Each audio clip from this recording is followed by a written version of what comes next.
Hello everyone and welcome back to another video. Today we're on the airborne map and I'm driving a muscle car, but not just any muscle car. You see, this actually has a bunch of, well, I say a bunch, but there's one extra hidden feature besides the concealed headlights, of course. There's also the possibility for this to turn into a police car, like so. I have the lights and I have the siren. Now the reason for this is a couple of days ago I was playing with my friends. We were hopping random servers, and then at one point we were chasing down a so-called free candy van, and we didn't really have any police vehicles, so we decided to build some. And my initial creation was this. It's a food truck that transforms into a police van with this button. And we also have some boosters to go really quickly. It's really not that drivable though. Backflip! Land it.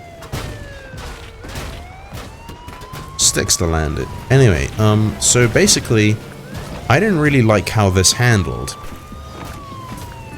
So I decided to make something else, which is where this new car comes in. And I thought it was pretty cool, so I thought I'd show you today some of the more important features. I think I'm yet to settle on an editing style for this video, but I'd like to show you some of the useful features that it has,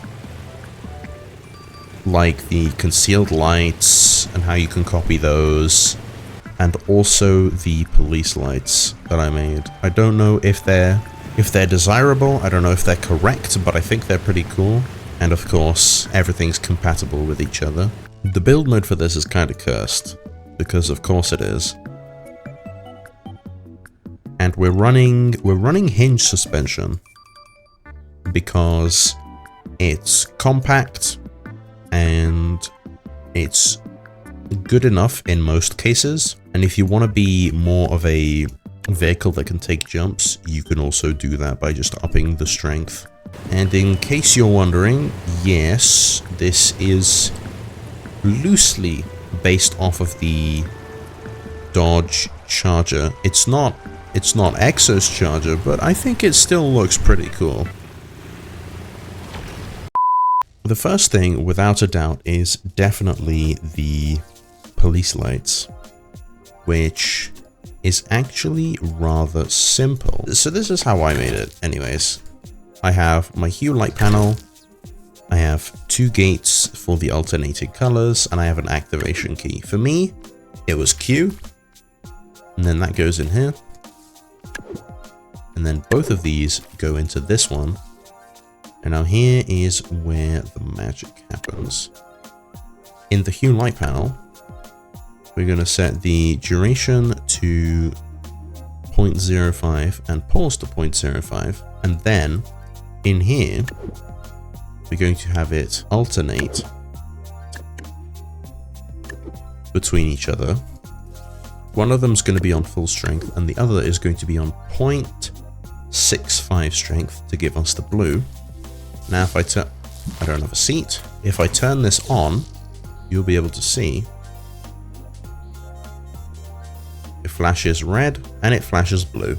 Simple as that. And I think it provides a really cool police light effect.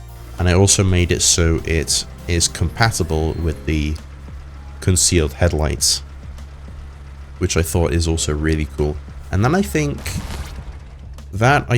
is what I'm going to show you next, because who doesn't love concealed headlights?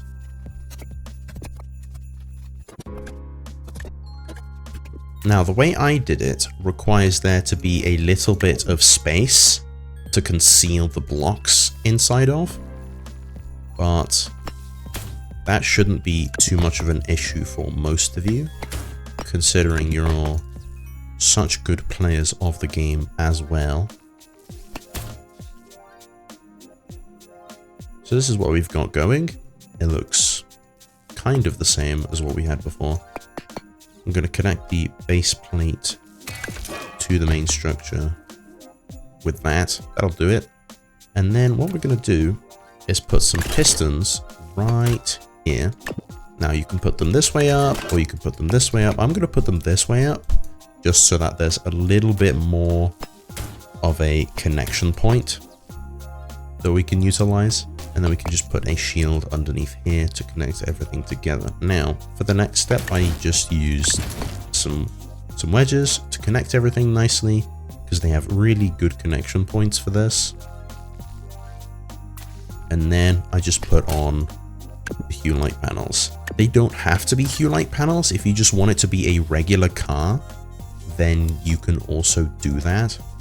I'm realizing now that the lights are a bit too far forward, but that can easily be fixed by either bringing the piston forward or moving the lights back. And like I said, they don't need to be light panels. You can also just make them all to be shield pieces. Now we're going to set the start position. I'm going to give it a little bit of extra speed. I'm going to set the start position to be the maximum extension of the piston, so that when it extends or when it retracts, it's like so perfectly, and then it'll return to this position. I want a little bit more space. There you go, that's perfect. You want to make sure that you have enough space in the front bumper so that everything is nicely concealed. As you can see, you can just barely notice the shield poking out through the bottom. So that's about the extent that you can go to. If you have more of a bulky design, then it's going to be a lot easier to conceal the mechanism. But there's your basic mechanism in already. And all you need to do now is just put in some logic pieces. So first off, I want my lights to start off, which means I need to start with the pistons retracted. Bam. And then we need an activation key. For me, this was E. It's going to go into here, and it's going to go into the headlamps. Then we're going to put a delay into the headlamps, so they only activate once the pistons are fully extended. So that'll look like this. So as you could see there, the pistons were still moving when the lights turned on, so you can either just make the pistons faster or you can make the delay on the headlamps longer. But in my opinion, that looks pretty good. And then obviously together, that would look a little something like this.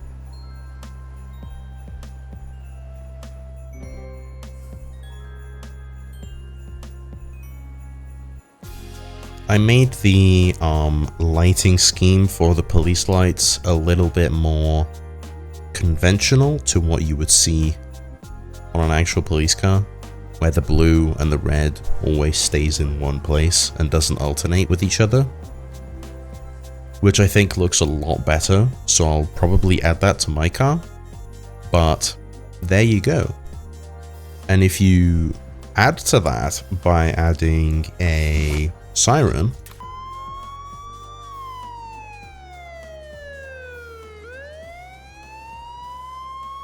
I think that looks rather spectacular.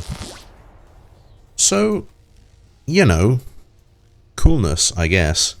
I meant for this to be the focus of the video today, but I haven't quite finished it yet. And I'm not going to spawn it in because I don't want to spoil it, but you know. Now I'll put the time lapse of me building this car at the end. So probably right now, if you're interested in how I build it, if you're interested in how I built it, but if you're not, that's where this video ends for you. So I'd like to thank you for watching. If you enjoyed my techniques and explanations, then definitely leave a like on this video. If you want to see more from me, if you want to be notified when I post tomorrow about the spaceship that I just showed you, then hit that subscribe button and turn on the bell for your notifications. But you know, I'll catch you in the next one. Have a brilliant day and goodbye.